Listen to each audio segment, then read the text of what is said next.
I did not post this anywhere, so we'll see who shows up tonight. I have been excitedly busy working on a blog about fascia and holism.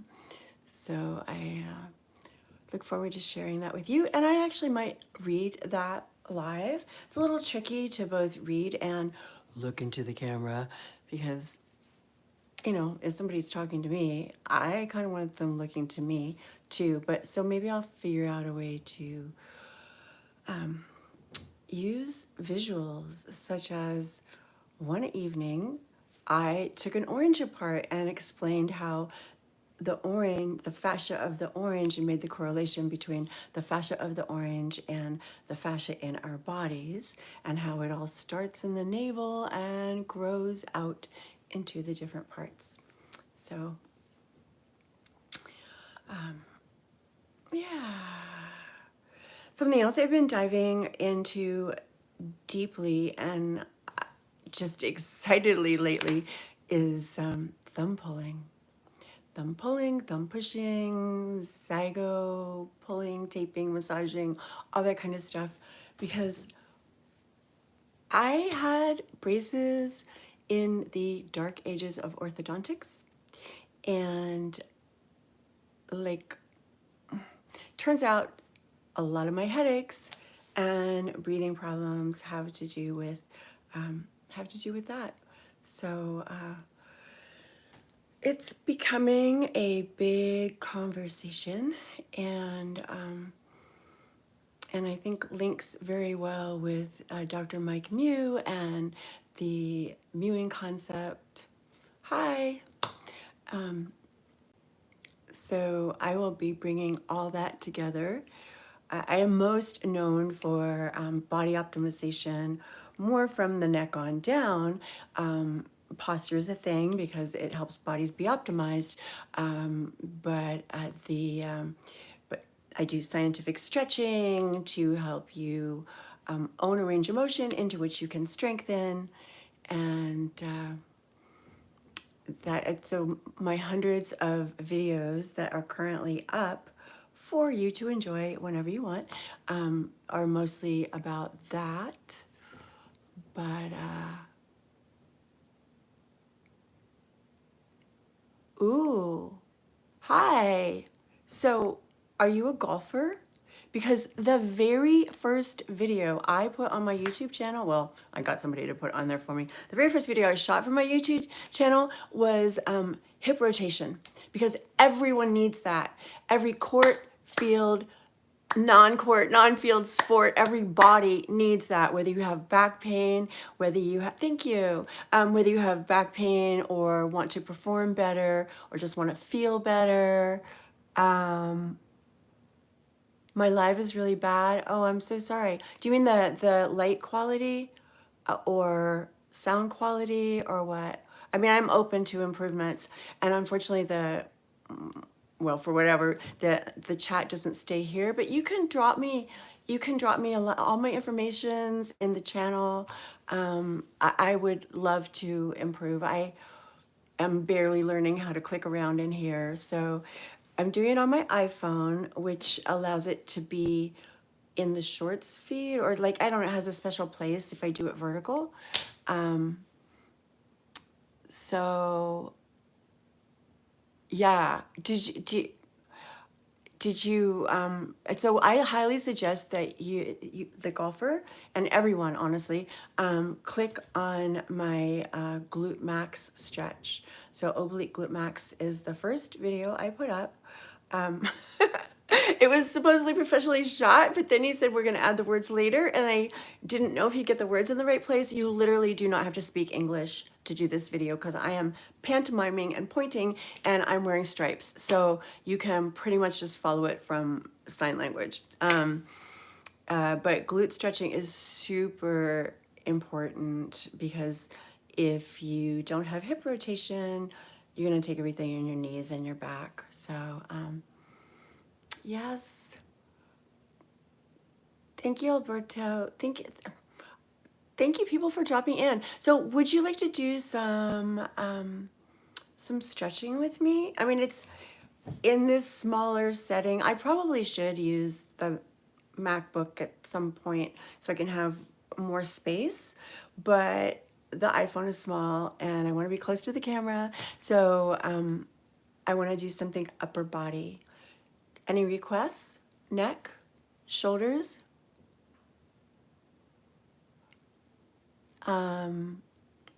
neck, shoulders.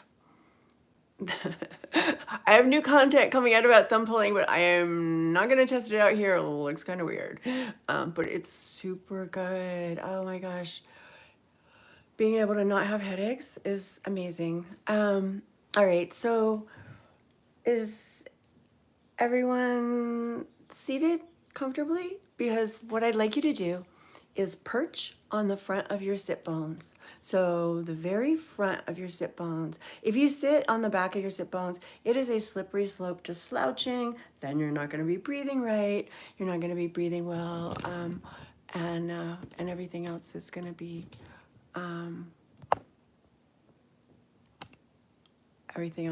affected.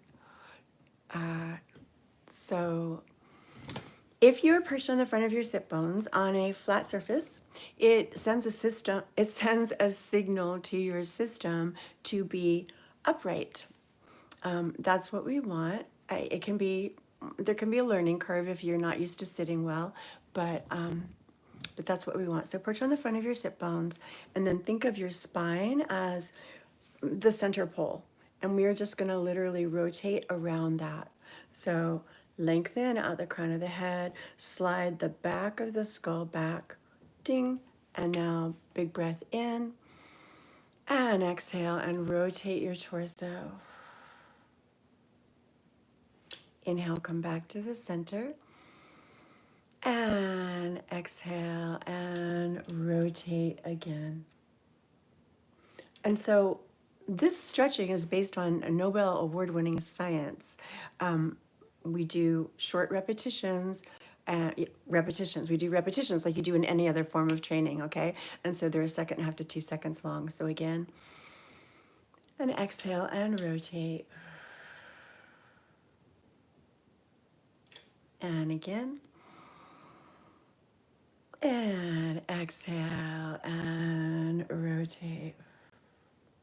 So this is rotation for the torso, which golfers also need.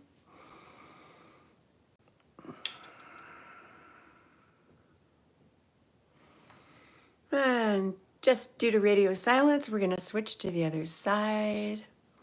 Same thing. I'm in California. Yes, I'm in San Francisco, as a matter of fact. Not LA right now, but coming out Saturday. Anyhow, yes. So perch on the front of your sit bones, lengthen, inhale and exhale, and rotate. Inhale, and thank you.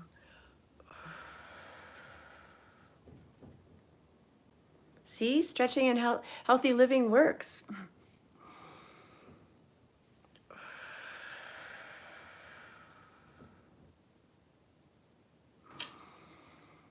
And again on this side.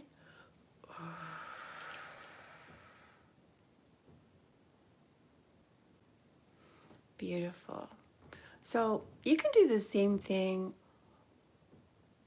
for the neck. Yeah, and I wasn't born in California, and I didn't used to be healthy. So it's never too late to start, and I'm really glad I'm in California. I am definitely a Californian at heart. So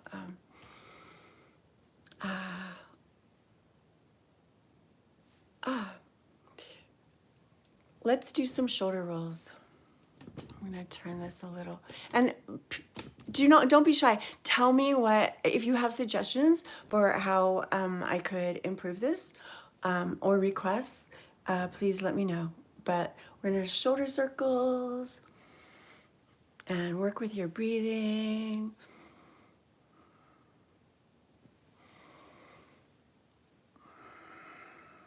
Big breath in and out. And among the videos on my channel, there's a few for breathing. Most of them are short stretching tutorials. And then go ahead and put your hands on your shoulders. Nothing should hurt, okay? I'm not trying to cause you pain here. I'm trying to help you alleviate and avoid pain. So inhale. Thank you, Harvey. And hands on the shoulders. Inhale and exhale. Roll.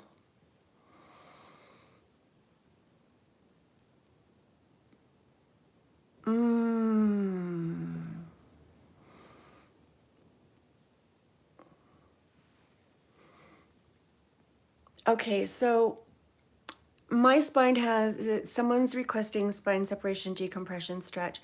So my spine has a lot of challenges, and it needs to be decompressed every day. So I hang. I think it's easier to do right side up. I mean, I have a good grip strength. Apparently that's important, but it is if you want to hang. I also hang upside down because it's my neck that needs the most help. Does doing this slower help against unwanted strain?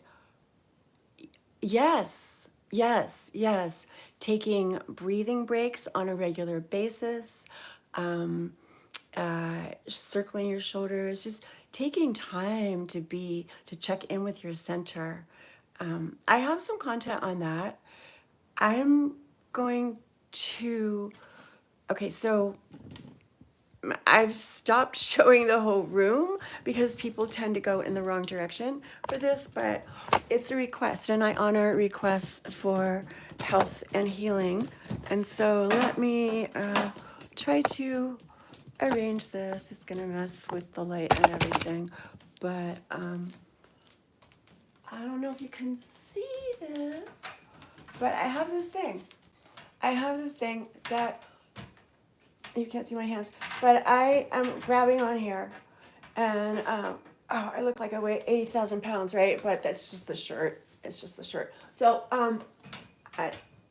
you could do this on a pull-up bar. You could do this on a tree. You could do this in a park course. You can do this. Well, okay. Ow. Sorry about my phone drop. We like mic drops, but phone drop totally unintentional. Okay, I will try to cut that out later. But I'm hanging. I'm simply going to hang. While I'm hanging, I'm going to do things like move my legs front and back. I know I'm sideways, I can't really tell if you can see me. Keeping my hips squared, and that helps to release the hip flexors. The hip flexors, also walking backwards, I have a video about that. Walking backwards helps to release the hip flexors. Hip flexors have a tendency to scrunch the lower lumbar spine. So hanging just decompresses the spine in general. And if you move your legs like that, like you're walking but you're in air, it helps to release the grip that the psoas has on your lumbar spine. Oh gosh, I know that lighting is really bad here. I had it set up for, I thought, okay, but anyhow, so here's one more thing, and I'm gonna tuck in my shirt for this so you can see the motion. And I'm gonna tilt it down a little teeny bit, which means you can't see my hands, but I want you to look at my hips. If I turn this a little teeny bit, okay. So I'm gonna do a pelvic tilt. These are usually taught on the ground with the knees bent, but if you do it up in the air,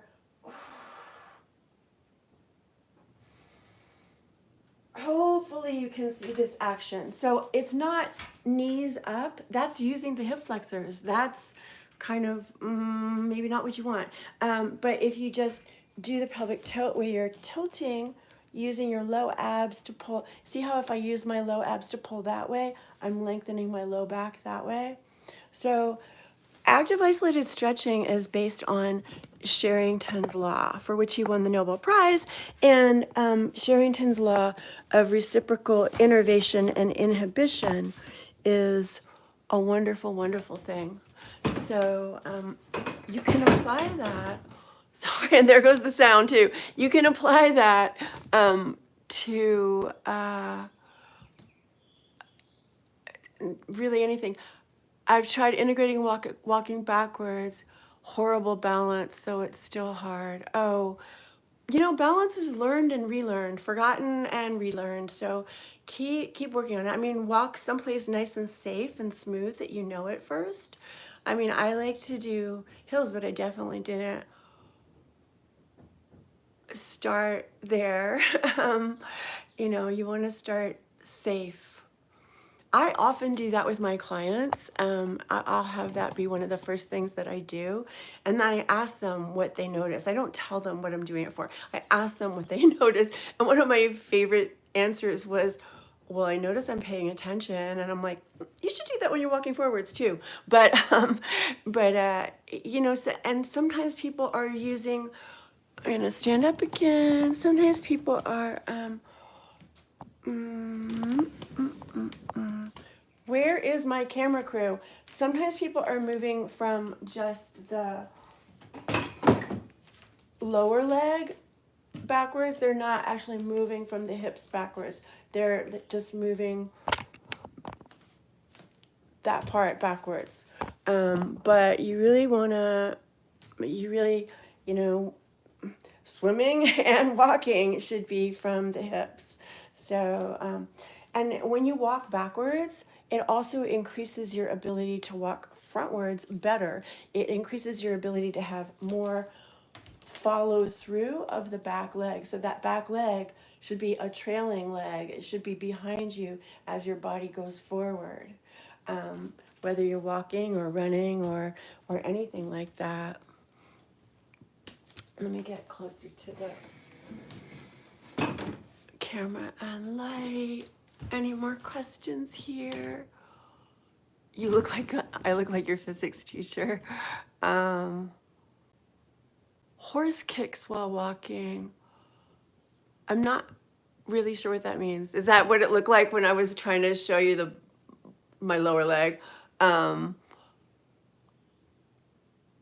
Yes. I mean, there's 30 some muscles that attach in and around your hips and pelvis. And we want to use them well. We don't want just that one hip flexor to like pull and scrunch your lumbar spine.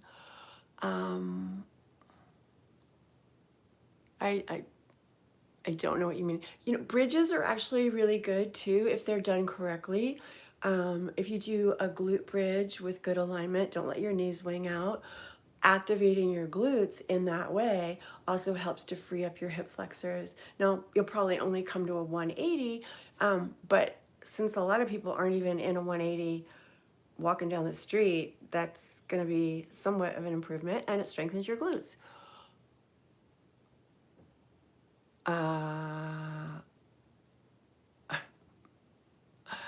I am wearing my boring professional polo shirt. Well, my playful professional polo shirt. So, yep, not a, hips. Yeah, hips are important. It's important for hips to be in good shape. Do we have any more fitness questions?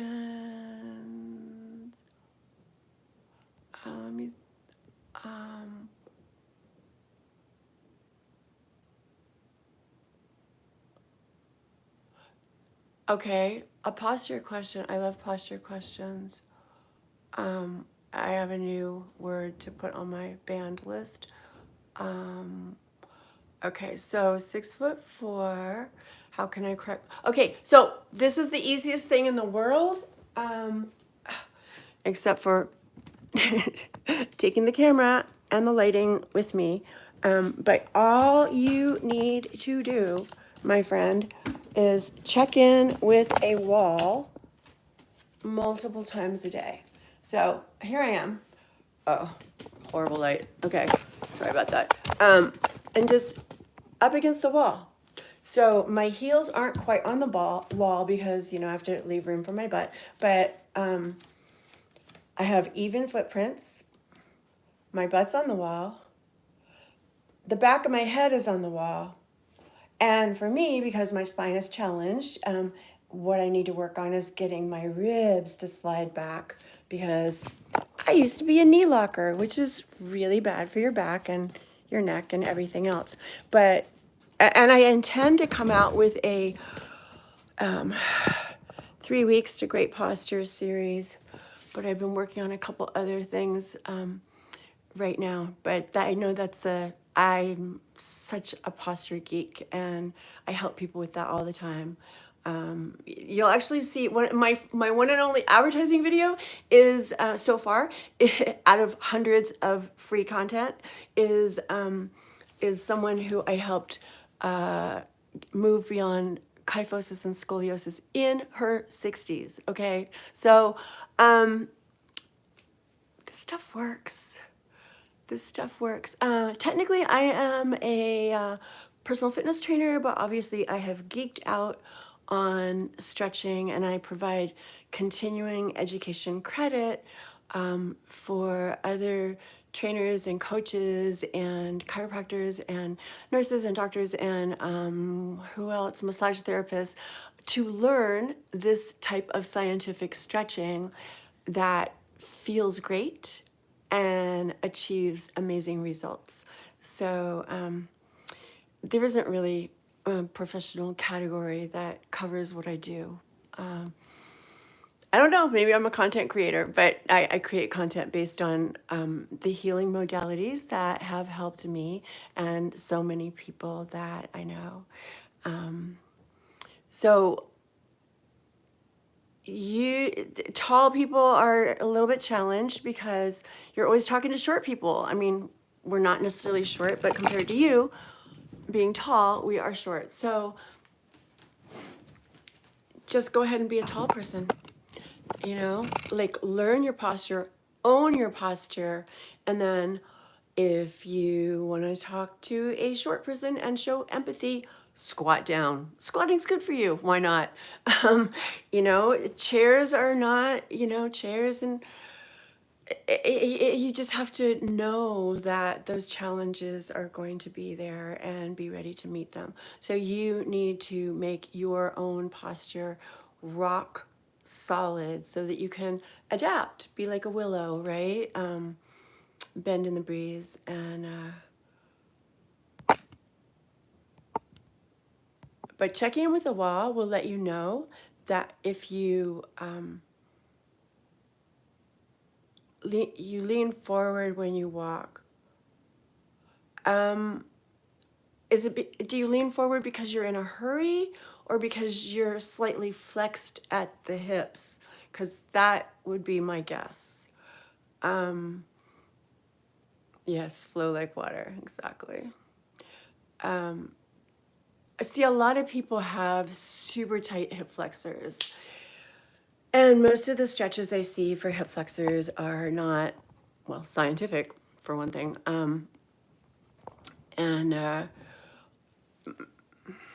I do have some content about that.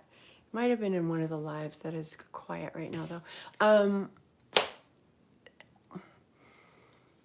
Simply, you do walk fast and flex at the hips. So can you straighten up, or are your muscles so used to being shortened there that now you can't?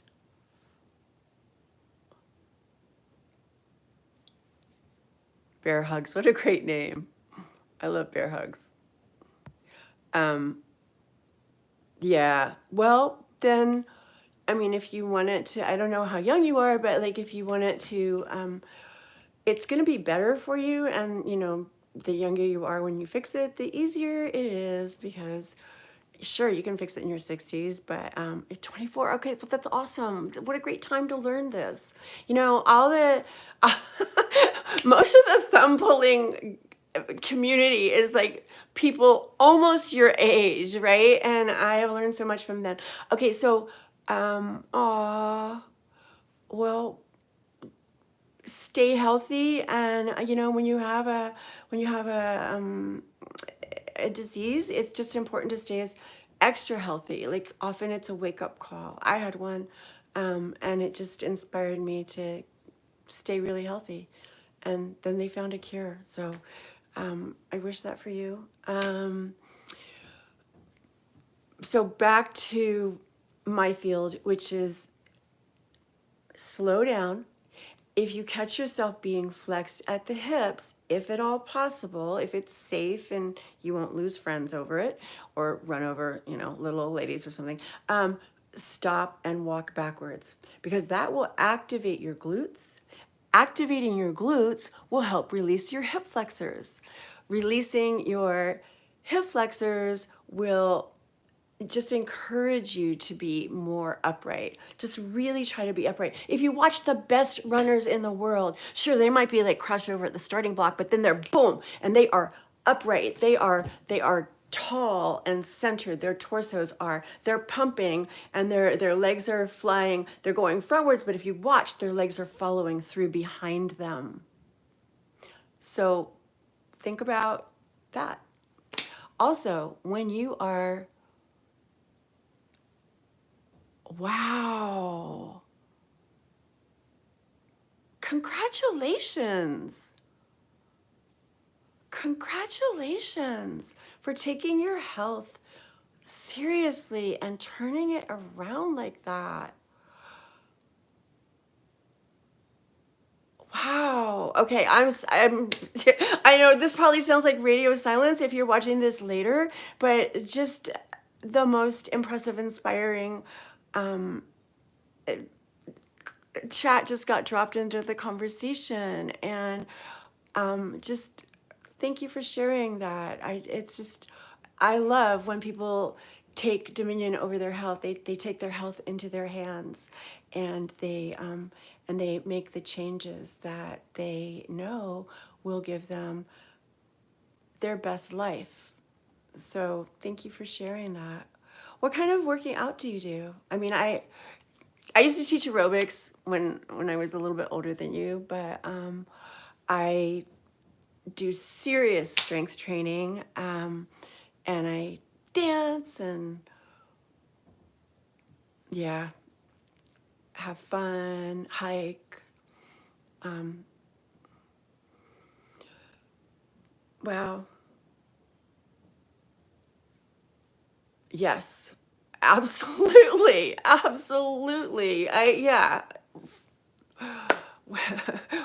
Where were the instructions when we got here, right? We get to find them. Well, I'm glad you found me, and I hope that the stretching videos on my channel will help you, and I hope that you will stay in touch. One of the things that I've learned is recently I learned how to allow comments on my videos. So if you encounter a video that has the comments turned off, it's because I didn't used to know how to find them, and I didn't want people to leave comments that I couldn't respond to. So I'm hoping that people will engage with comments on my videos. Oh, I tried this, or thank you, or what did you mean by this, or could you please fix the lighting in your live, or whatever you want to say, just say something. Visit. I spent years making these videos, like all this shelter. I made videos to help people, but okay, let me strength training, split 6 days a week, focus on heavy lifting. Yeah, so stretching, so the stretching that I do, being super scientific, it's not put yourself in some uncomfortable position, hold it, try to breathe, and pretend you think it's good for you. It's not that. It is scientific, it is neurologically based, and the stretching literally is so that you can strengthen into a range of motion, because you can only be strong in the range of motion you have. Duh, but really, and friends don't let friends static stretch. So do the active stretching. And I've been doing this since before you were on the planet, and studying with the person who created it. Wasn't me. But I love it because I've helped so many people. And so we do a series of stretches to get a range of motion into which we can strengthen, or, for my professional athletes, into which they can perform. Well, if you do active isolated stretching before you're lifting, you should not be losing range of motion or flexibility. You might be a little stiff or sore, you know, after lifting really heavy, although I'm actually not. And I think it's just because I've been doing the range of motion stretching for so long. And I know that I want to strengthen into my full range of motion. So that's the thing. If you just strengthen into a partial range of motion, your muscles will get used to that. And then they'll be, that's what they want to be, is like the smaller range of motion. But if you say do glute bridges before you do squats or deadlifts or the Smith bar or whatever bar you like to use, and you come to your full height between each repetition, that's what your body will want. And that's how you'll keep your range of motion, because nothing wrecks a workout routine like back pain. So you want to avoid that, and tight hip flexors squishing the lumbar spine can do that. And I, after all the work that you've put in, I would absolutely be sad. I would not wish that on you. Do you recommend any basic stretches for a morning routine? Yes, everything on my channel is user friendly. At one point I was going to make a little morning routine. There's a couple longer routines. Most of them are single stretches. I think what's important is to mobilize all of your joints. I used to do sun salutes from yoga.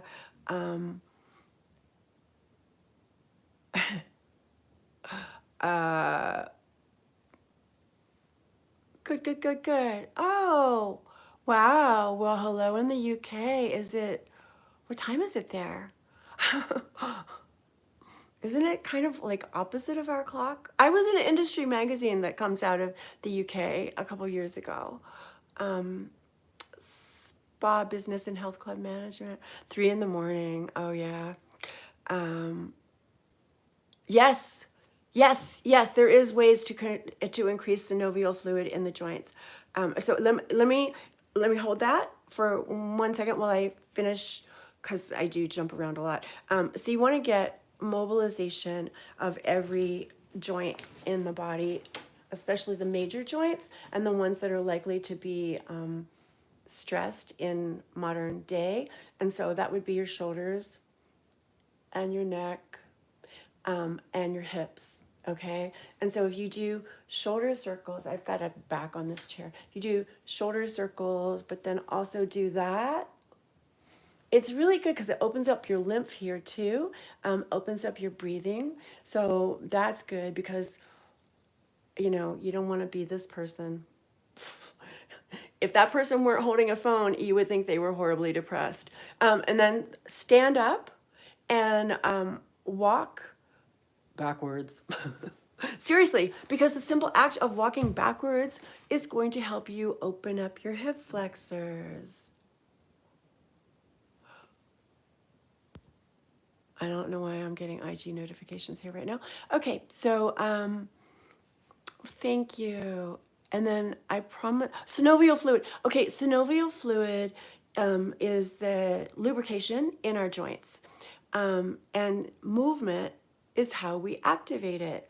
Like we stimulate it. It's kind of like when you smell food, your saliva gets going, right? Your salivary glands get going. So movement is like that for joints. Generally it's small, mindful, even circular movements. For hips, I know I'm tempted, but no. If you lie on your back, pretend the angles are all different here.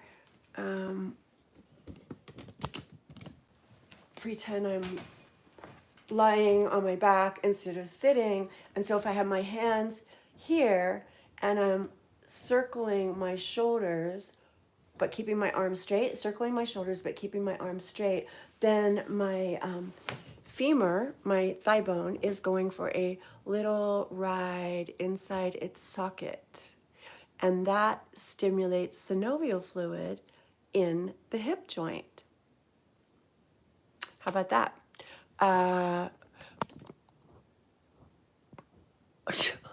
Yes, thank you for thank you, Bear Hugs, for taking that question for me.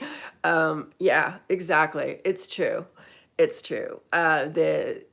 I mean, there's some things that bring on belly fat more than others, but when it comes to getting rid of it, no, you just have to get rid of it everywhere. And hopefully you don't lose it all on your face or your boobs.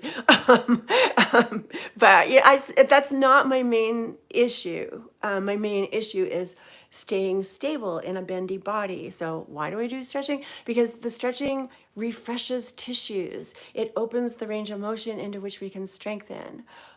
See, uh, your comment, Vicky. Um, yeah, it's true. I- no, sorry, no hablo español. Um, so ways to reduce belly fat. So Bear Hugs had it, and he should know. He already put it in the chat, so hope he won't mind. Um, he lost quite a bit of weight. So, uh, yeah, he lost almost my whole body weight um, intentionally on purpose by consistently working out. Yeah. So that's how to do it. Uh, there's things that will put fat on different parts of the body. Bad habits. Um, and occasionally a medical condition, but when it comes to reducing, giving up body fat, it's a systemic thing. You know, eat right, exercise appropriately, and get rest. Being unrested is hard. It creates more cortisol, which tells your body to store fat. But resting and energizing first thing in the morning, whether you do Wim Hof breathing or you do a couple hill sprints or you take a walk or you walk your dog, whatever. Like get moving in the morning. Drink water. I recently did an autophagy fat. Sorry, I'm reading your comment. I recently did an autophagy fast, a 3-day fast. And I hadn't done a fast in a while, but so I was a little nervous about it. But I'm really blessed that I can choose hunger instead of just have to deal with it. You know what I mean? So, and I'm like, well, what do I do for electrolytes? And ChatGPT said, make your own, put lemon and sea salt in water. And I drank so much lemon with sea salt, and I continue to drink it because it's refreshing, and it reminds me that how much salt my body actually needs, for one thing, and it just reminds me of how amazing I felt on day 3. So I'm scrolling to see if there's more fitness questions. Um,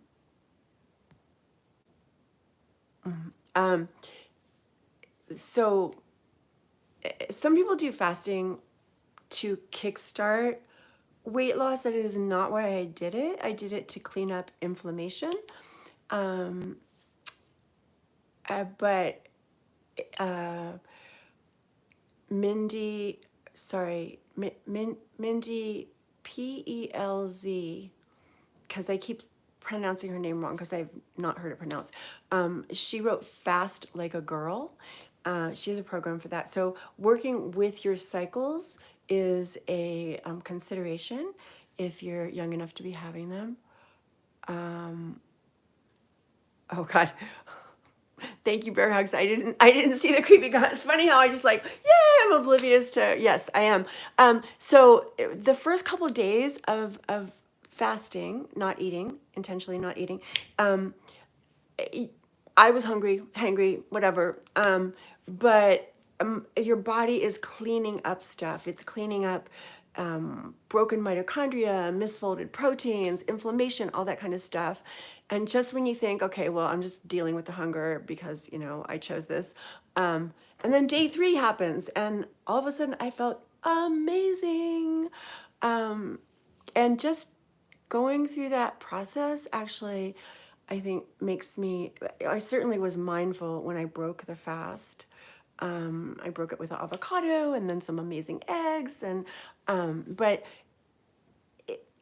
it cleared up a lot of inflammation in my body. And what happens after 48 hours is your body starts producing more growth hormone. So it does kickstart your body. It does kickstart your body. Um, you know, it does kickstart health systems in your body. Um,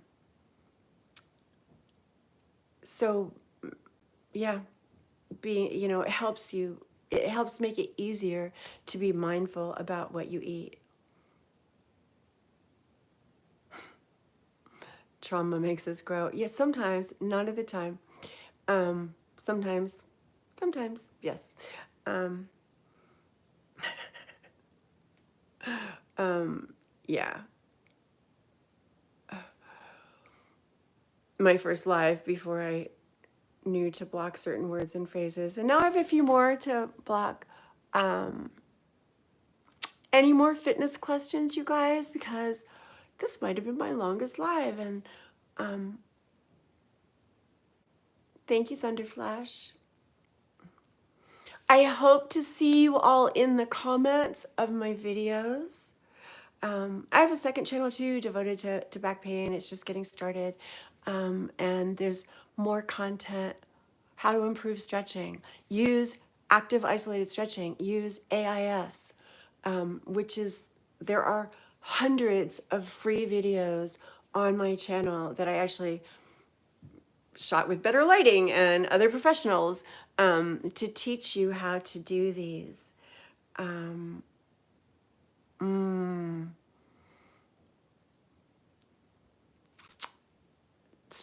okay, let me take the injury question. So to improve active isolated stretching, to improve stretching, watch the videos on my channel and come back next Wednesday and ask me even more specific questions, but also hopefully you'll have learned a lot from the videos because they're tutorial videos. They're how to do this. I am guiding you into doing the stretches instead of like being a talking head with an occasional movement.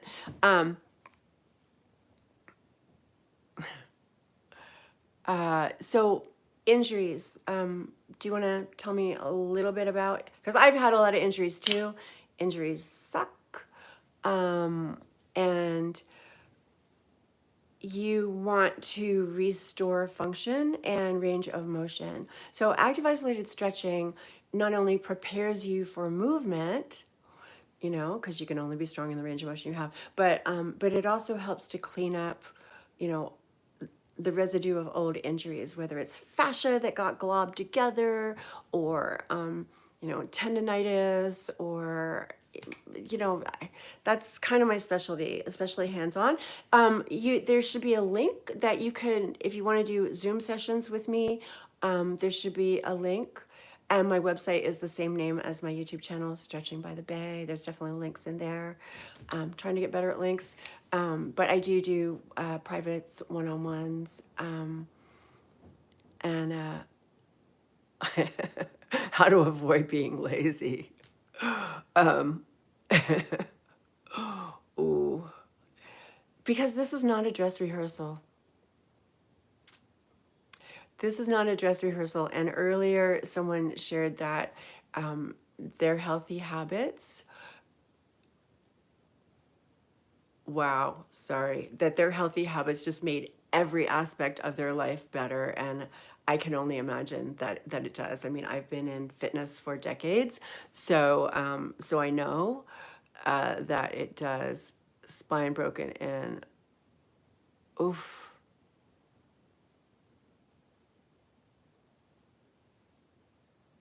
Why would you break your hand that many times?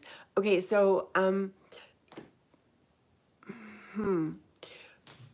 At the beginning of this live, which I'm going to make sure it stays up, even though it obviously needs to be edited, we did a movement of just gently moving the spine. And then I also have a series of seated stretches for the torso, for the core, that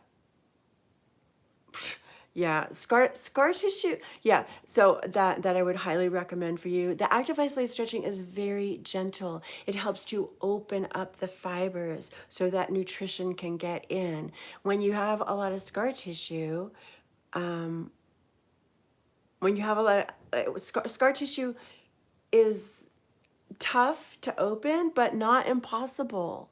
Not impossible, honestly. And gentle movement is the way to do it. I hope you all will read, if you're readers, will read my fascia blog that's on my website. I don't think the link is there, but the picture that I posted today is the same picture. And so the picture is of an orange slice. Yeah, so gentle, mindful movements such as the seated series for the spine, and also the cat-cow.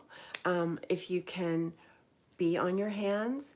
If not, you can kind of lean on a counter or something like that so you don't have to use your hands.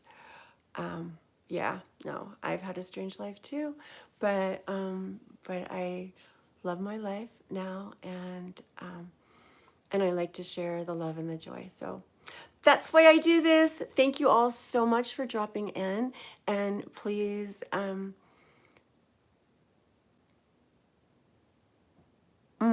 3 simple tips to start a fitness routine. Drink a glass or 2 of water every morning, preferably with lemon and salt in it. Take a walk, if not every morning, sometime during the day. At some point during that walk, walk backwards as well as frontwards, and do the cat-cow contralateral stabilization thing, bird dog thing that I have on my site. Follow my channel, watch my videos. I teach squats on there. I mean, a lot of it is stretches, but like I teach how to do a squat properly, and various things like that. So so there you are. That's 5 things for starting a fitness routine. Thank you all so much for being here.